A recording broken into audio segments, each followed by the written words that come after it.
Alright, so today we are back on the Fusion. As you can tell, there's a check engine light. I'm going to see if I can get this on film, but my wife took the car yesterday and was having issues with it, where the check engine light came on, there was a wrench that came on the dash, she said, and of course you get all the other lights, including an airbag, I guess, because that's what Ford does. So I ran the codes on it, and it came back as a P2111 and a P2112, which all go back to the throttle body. But I've read online, I guess you can clean the throttle bodies in these cars, but they say there's an issue where it's just, I guess it's a faulty throttle body. Basically, Ford has this issue with all these cars, and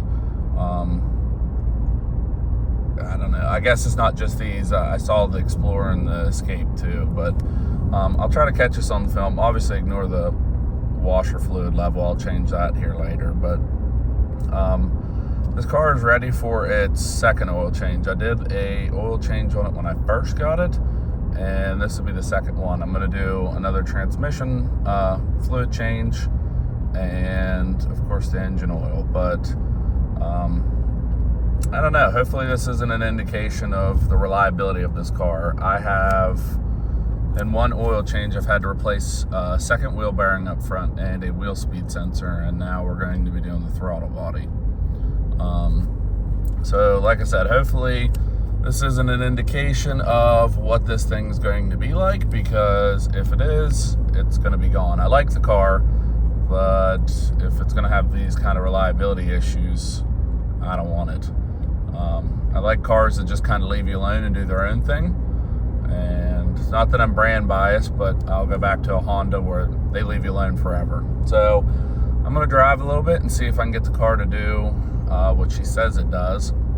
I've already read the codes anyway, so it doesn't matter if it does it or not, but I'd like to just get it on film for you guys. Sorry for the bad filming. Okay, so I'm currently driving, and foot is all the way to the floor. I actually got it to do it.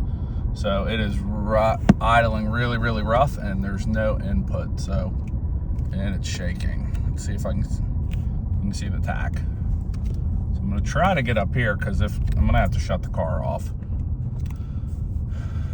But yeah, so this is what it's doing. I'm glad that I finally caught it. I actually felt it surging a couple minutes before this, and this is what it was doing to my wife. So you can see power steering is lost as well. And let me shut the car off. You can hear it and see it. So by shutting the car off, it's supposed to relearn the throttle body. Sometimes it works, sometimes it doesn't. I'm glad that I did get this on film though. So it's still doing it. I don't know if... All right, so let me get the car limped home, and then I'll deal with this. So ignore the washer fluid.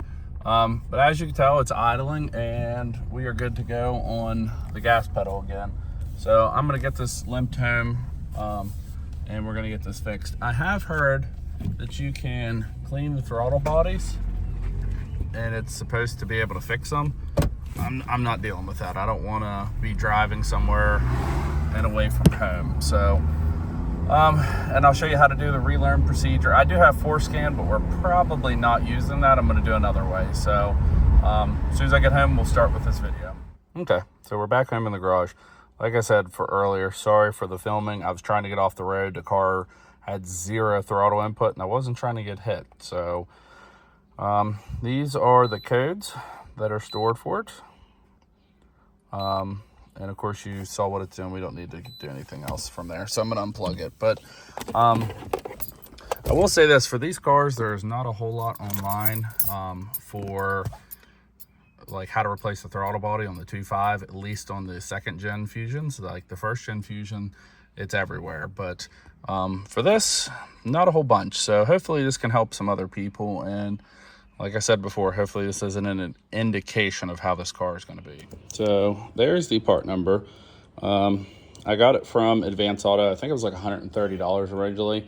they had a $20 off coupon, or yeah, $20 off orders over 100. So there's the part number, and I'm going to go ahead and set you up on a tripod. We'll get this set out, and then I'll show you what to do, how to remove it. Okay, so I haven't even opened this yet, but thankfully with the 2.5, it looks like the throttle body is really easy to get to. I know on some of the EcoBoost motors, they say that it's a lot more complicated because of where they're tucked at, but I'll show you where this is. So this is a Dorman part, and it looks really, really good. Or not a Dorman part, I'm sorry, it's a Motorcraft. As you can tell, it's the Ford Motor Company is stamped on there. So, I mean, I would definitely go with this option over like a Dorman or whatever. So let me show you what we got to do on the car, and then we can work on getting this installed. Okay, so the Relearn on this I saw online. There's a couple different ways. I do have Forescan, which is meant for Fords, and I'm sure there's probably a Relearn for this, but I'm going to go ahead and disconnect the battery and hook both terminals together with like the alligator clip trick. The only problem is with this, you are going to have to pull the battery out, which is, looks like a 8mm, 7 or 8mm, I'll find out for sure. And then the battery just slides, but you'll need a flat screwdriver for there. And then this also looks like an 8, and there's one electrical connector. I don't think I'm gonna need to remove anything other than that. I think this is a really pretty simple job. But as I dig into it, like I said, there really wasn't much online. So as I dig into this, I'll share little tricks and stuff like that. And hopefully this doesn't take too long, because I'd like to get my car back. So I'll put you back on time lapse here in a minute, but the only thing I did so far was pull the intake off. And I know some people say if you clean inside the throttle body and this little, I assume it's a stepper motor, that sometimes there's corrosion in there, and sometimes you can bring these back. I can't have this car in a position where I'm wondering if it's gonna be good or not. So for me, it was worth $117, and I'm just gonna replace it. So let me put you back on time lapse, and we'll go ahead and continue with this.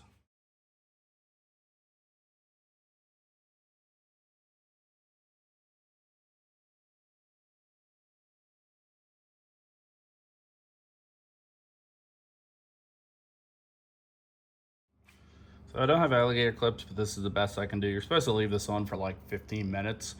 And sometimes they say it will cause a spark, other times not so much. This one didn't spark, but the point is just to drain any capacitors or anything else so the car is able to relearn once this project's done. I took you off time lapse because this plug right here, there's a red safety clip on this. This is like every other Ford product.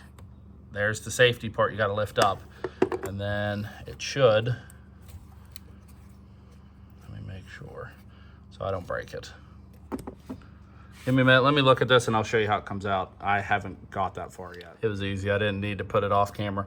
So once that safety clip comes up, you'll be able to squeeze right here and it just comes off. So everything with the connector looks good. You can see how there's the split there? Like back here is where you squeeze. Just be gentle so you don't break that, because it goes to your throttle body. And unless it's inside, I don't really see any corrosion anywhere. So at this point, it looks like it's just 4 bolts, and then we'll start the relearn process. So let me go ahead and take this off, make sure there's nothing else hooked to it, and I don't think there is, and then we'll put it back together.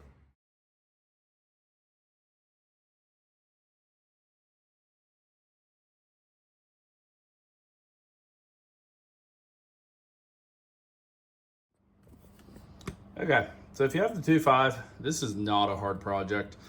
I thought about taking that off, but I don't really care. So there is a little bit of carbon on the back. And maybe you could clean that. It's definitely the original. Well, yeah, I would say it's original. So let me show you what it looks like under here. I'm gonna go ahead and clean up there. The gasket looks okay, it feels okay. And we're gonna reinstall. So this was a super easy project. I'll probably put it on time lapse again, just so you guys can see everything, but I'll show you how to do the relearn that I saw online. Like I said, multiple ways to do the relearn, but this is the way I'm going to do it. So let me go ahead and get the other throttle body, throw it on, and get this thing put back together so I can have my car for tomorrow. So one last thing I do want to put on here. I saw some conflicting information about the torque specs. I saw one place mention that it could be 89 inch-pounds. Yeah, 89 inch-pounds. But anyway, I'm gonna go, basically everybody else said just go until it's tight. It's plastic, so once you hit the plastic of the intake manifold, don't go anymore. You don't need any more. So I'm pretty much just gonna do hand tight like I think I should. So I'm gonna roll with that. We're gonna put the throttle body in and put the intake hose back on. I should probably check the air filter while I'm there. And then we're gonna go ahead and do the relearn. And then I guess from there, this pretty much is gonna be it. This car is kind of weird. I've had a lot of cars, and I've never had a throttle body. I've had over 30 vehicles, even though I'm 35. I've never had a throttle body fail on any of them. I've also never had a wheel speed sensor fail. So this car has done two things that I've never had in any of the other 30 vehicles that I've had. So I'm kind of annoyed by it, but thankfully both of these are somewhat easy to do. So let's get you back on time lapse, finish this video up real quick, and then we'll show you the relearn.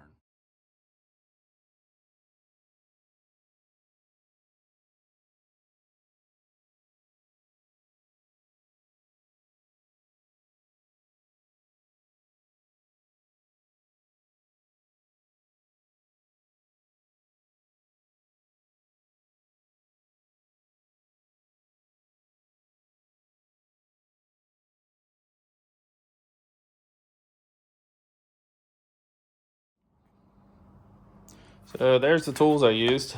Flat. I used a pick for the safety lock, an extension. This is a 8mm smaller extension, a socket, 10mm for the battery, and I actually forgot to put this in there. This is a 7mm. This was for the brackets that were on the air tube. So I'm gonna go ahead and start the car up now. I'll show you what the startup is. I kind of expect it to idle a little bit rough. The relearn process is you're supposed to connect both battery terminals together for like 15 minutes so it kills any juice in any capacitor or anything else that's in the car. And then at that point, the throttle body will learn cold idle and hot idle, and everywhere in between. I guess that's the time it needs to adjust. So it takes about 10 minutes or whenever the car fully gets hot. It's like 100 degrees, so I don't think that's gonna take very long. But I'm gonna put a timer on. I'm not gonna let you guys sit there and watch, and then we'll take it for a drive, make sure everything's a-okay. Okay, so first startup. They say to turn everything off, like headlights, and I'm gonna turn the radio off, AC off, make sure everything's off, and then just let it idle. So, sorry. Climate control's off, and I'm probably gonna have to reset the check engine light, but that's another problem for later. So nice and smooth. Actually, the check engine light went away itself. I'm still going to put a scanner on it, and I'm gonna check it, but the point of this relearn is apparently it's supposed to help with shifts too. So like I've said before, I'm going to be doing another transmission flush on this car, and it still was having rough issues. So I don't know if maybe that was a telltale sign of the throttle body going out, but everything's off in the car. They said just let it run for 10 minutes and we'll go from there. Right now it's 9:17, so I'm gonna put washer fluid in, I'm gonna put the phone down, and then hook the scanner up, see if there's any codes. If there is, I'm gonna clear it because I wanna make sure if there is a problem with anything, I'll know if there's a new code. But yeah, pretty much just let it run and the throttle body does its own thing. Like I said, with ForeScan, I'm sure this probably can be done a different way, but this was easy enough. I don't feel like breaking the laptop out, but idle's nice and smooth. So yeah, give me a couple minutes and we'll go for a test drive. Okay, so as you can tell, the tachometer is dead center. It's not searching, it's not surging, it's not doing anything. the red light there is because the hood is still open. This car is filthy. But I'm gonna go ahead and, I did go ahead, even though there isn't a check engine light, I don't know if it's too bright, there we go. I'm gonna go ahead and try to erase all these codes.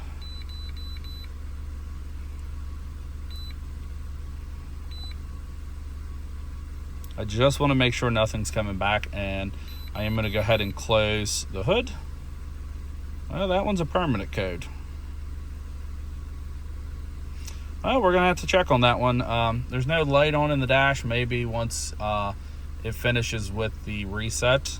By this point though, it is 9:33 and it is all the way up to temp. So we're just gonna have to see. Well, it's not gonna do that. Anyway, I'm gonna take you up the road and we're gonna finish this video out, but hopefully everything's okay.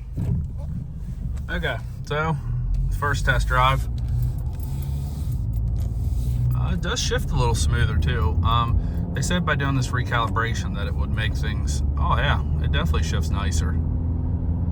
So I wonder if that's part of the reason why mine was shifting as rough as it was. I mean, it definitely shifts. This is the best it's shifted since I've had it.